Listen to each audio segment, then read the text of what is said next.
Howdy folks, this is Mosin Man of the Mountains, Keeper of the Cows. Welcome back to the Mosin Museum. I got a really special announcement for y'all that, well, it's sort of been a long time in the making. Let me tell you what I'm talking about. So several years back, after I first got interested in Mosins, I really went off the deep end.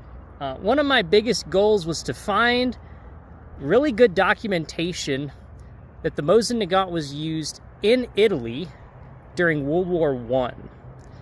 Now, we finally managed to do it, but it took a while.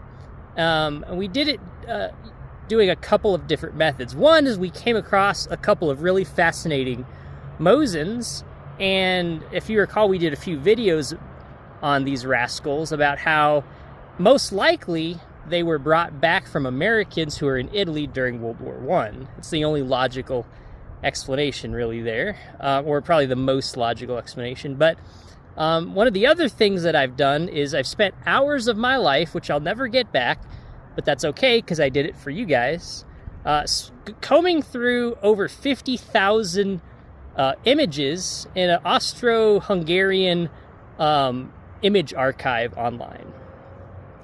And I can tell you, I learned a couple things from that. Thing number one, you don't know how tired is until you stay up looking through about 20,000 pictures till about 2 in the morning. That is tired. I can attest to that. But the other thing is we found some pretty awesome images of Austro-Hungarians using Mosin Nagants in Italy. So we have a lot of really good evidence. We have actual weapons that were probably there, but also we have pictorial evidence that they were actually definitely there. And a really good example of that is, of course, this, by now kind of an infamous picture, at least here on the channel, of an Austro-Hungarian stormtrooper in Tyrol with a Mosin Nagant Dragoon rifle. Now, why am I telling y'all all of this? Well, about last October, so roughly 10 months ago, I had actually reached out to the developers of the video game Isonzo, because that game is focused on the Austro-Hungarians versus the Italians at what was known as the Isonzo front.